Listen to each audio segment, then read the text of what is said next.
Welcome, curious minds, to the deep dive. Great to be here. Today we're plunging into, well, one of the biggest mysteries out there, Atlantis, that legendary city supposedly swallowed by the waves. It's a story that just refuses to go away, isn't it? Absolutely. And our starting point, really the only starting point, is Plato. His dialogues, Timaeus and Critias, written way back around 360 BCE. That's where we get the first detailed picture of this supposedly incredibly advanced civilization. So the big question for us today, and for you listening, is this. Was Atlantis real, a historical place, or was it Plato using his genius to tell a kind of allegory, a moral tale? A philosophical tool, perhaps. Exactly. So we'll unpack Plato's vision, look at the, let's be honest, often frustrating search for actual evidence, Oh, definitely frustrating. and then explore why this legend, proof or no proof, still grabs us so much today in books, films, everything. Okay, let's dive in. Right, Plato. In Timaeus and Critias, he lays it out. Atlantis, a huge island empire, located famously beyond the Pillars of Hercules. Which we generally understand as the Strait of Gibraltar. So, out in the Atlantic somewhere, theoretically. And get this, existing 9,000 years before Plato's time. I mean, that timescale alone is staggering. It really is. And the description, it's not just a primitive place. He talks about this amazing capital city. Yeah, with concentric rings of land and water, like incredible urban planning, canals, amazing architecture. Sophisticated stuff. And technologically advanced, too. He mentions their skill with metals, gold, silver. And that weird one, orichalcum. Orichalcum, yeah. Some kind of mysterious, valuable metal. They were apparently wealthy, powerful at sea, and initially quite just and virtuous in their governance. It sounds like a golden age, but here's where it gets really interesting. It doesn't stay that way, does it? Now, that's crucial to Plato's story. This golden age, this virtue, it fades. They change. How so? Well, Plato describes them becoming decadent, greedy, corrupted by their own power and wealth. Ambition takes over.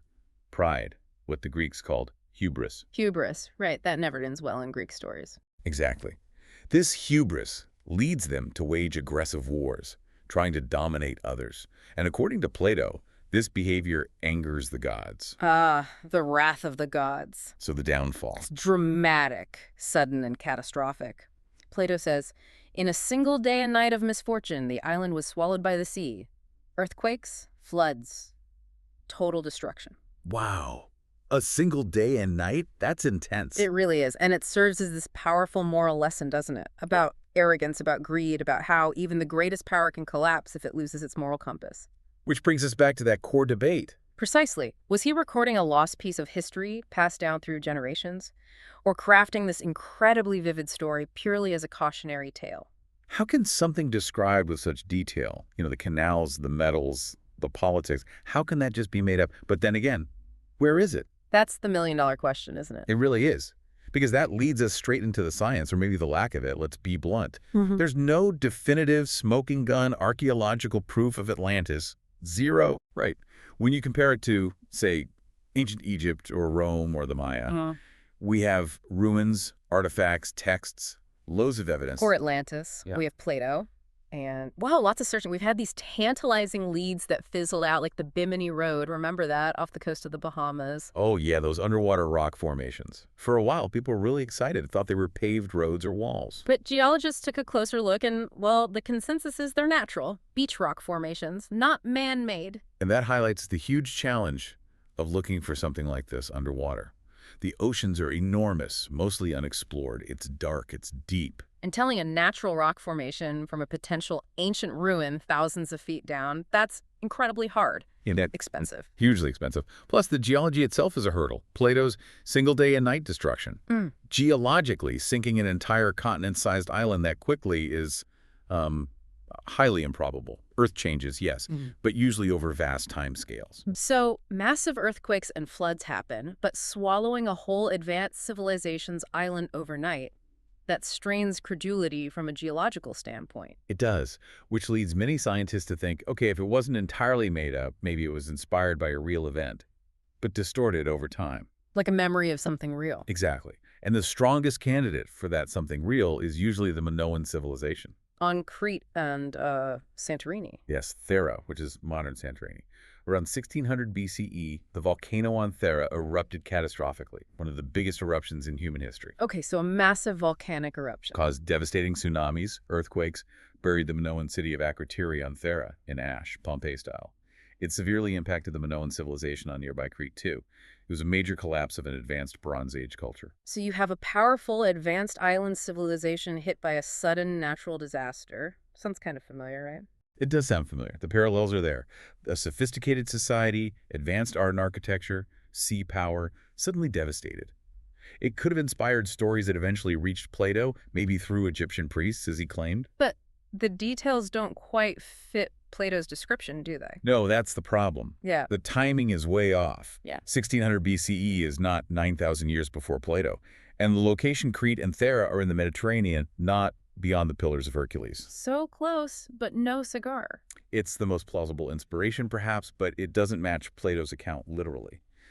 And other proposed locations, the Azores, Antarctica, parts of Spain like Tartessos or near Doñana Park, the Caribbean, Yeah, I've heard some wild ones. they all lack any real evidence. They remain purely speculative.